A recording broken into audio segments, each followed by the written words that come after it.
In the year of our Lord 2024, a mere few months away from the long-awaited sequel, I found a new way to exploit this game. And this glitch, exploit, working as intended game mechanics, whatever you want to call it, is this ladder, is this tree. Let's call it, I don't know, the tree of banishment. Now, I'm going to show you the fun we can have. And you can get your lockpicking to level 6 in no time. You get on that ladder, and it makes everyone disappear from the Tanner's property. There are 3 NPCs and a dog. The trader lady, the man in black that I'm going to call Zorro, and then there is the man in gray who is a neighbor.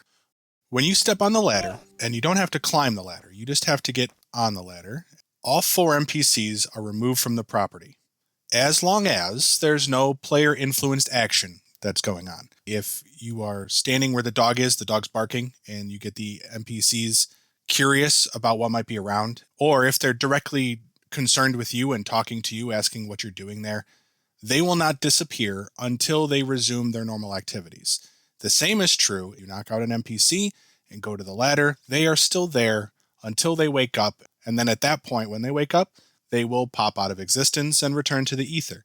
When you do this, the NPCs are gone until either you leave or you can resimulate, which is skipping time and canceling, right? As long as you get that little spinny disc at the bottom corner of the screen, there is one exception. The man in gray, at the time of banishment, will return to his house, which is next door. He'll resume his normal activities, which usually entails coming back here and tanning at one of these various bins, or he might come and sit on the stump by the house. That is the one time that he becomes a potential nuisance for this method. You could kill him and get 10 days of no interference.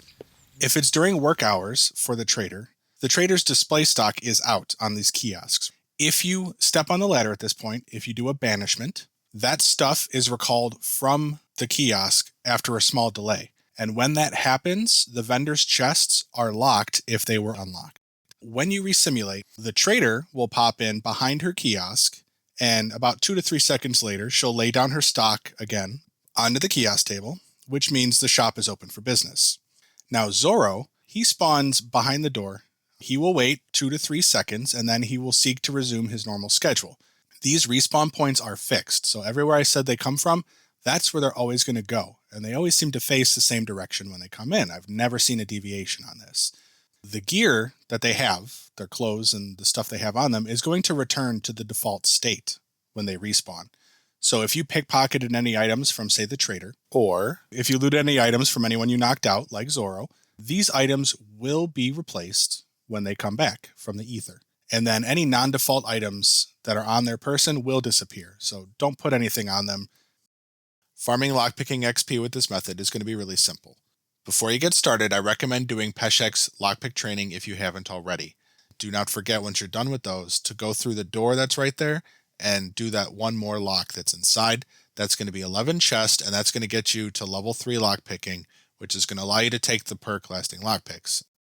When you're ready, head on over. Just keep in mind that it's about 7:45, let's call it 8 a.m., that the Tanner starts work, and this is when we can start making her lock her chest repeatedly. Hop on the ladder to clear out all the NPCs, and then go over to the house and unlock all the doors and chests that are inside the house. Now we do have the front door, that's a very easy lock, and then in their sleeping quarters there is a clothing chest that they have there. That one's an easy lock and will not be locking again. Then there's the storage room door. This is going to be a one-time open. It's a very easy lock. Inside that storage room there are 2 chests, you'll notice. They are both vendor chests. There's the small chest, that is an easy lock, and that is where the vendor keeps her money.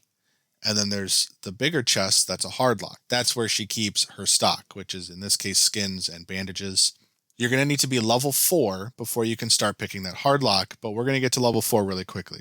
Once you're done with the house, go ahead and run towards the tree, and before getting back on the ladder, you're going to want to skip time to do the resimulation. Once you come back from the load, you're going to want to wait 5 seconds, and on the 5th second, you're going to want to get on the ladder.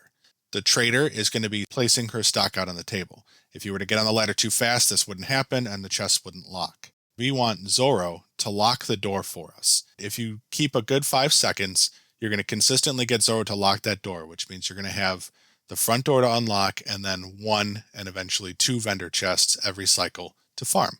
It's going to take about 2 to 3 cycles to get you to level 4, and then you can add the hard chest to your routine. It took me 3 minutes to do Peshek's training to get to the level 3, and then it took me 10 minutes to do this method enough times to get to level 6, which is when you can unlock Luck of the Drunk.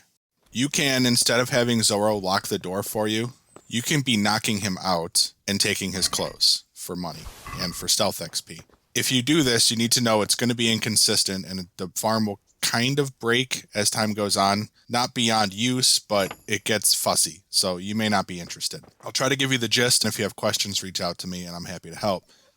Instead of going to the tree before your resim to start the next cycle, put your back against the dining room door, and that positions you to take out Zoro. You don't want to be standing on Zoro when you do a reset, because either he'll fail to wake up, or he'll accuse you of trespassing and run for the guards. Help! What I like to do is just push him out of the way a little bit so that when I go back to my position, I'm clear.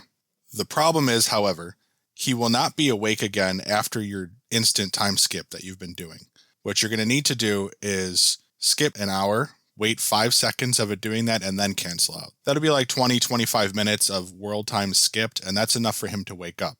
Fair warning, this is where it gets fussy. Zoro starts getting fatigued. After about 10 times doing this, you'll notice him not waking up after the half-hour skip, and even if you try an hour skip, he starts not waking up. If you'd like to keep going, carry on with the cycle, and return to instant skipping. He'll show up when he shows up. At first, it's after every 2 skips, and then it'll be after every 3 skips, and then 4. Last thing to keep in mind if you do the Zoro method is that pesky man in gray, if he sits on the stump, he's going to freak out and he's going to go get the guards. So you either have to have killed him so that he's out of the way, or close the door every cycle before the reset, and the man in gray doesn't get upset.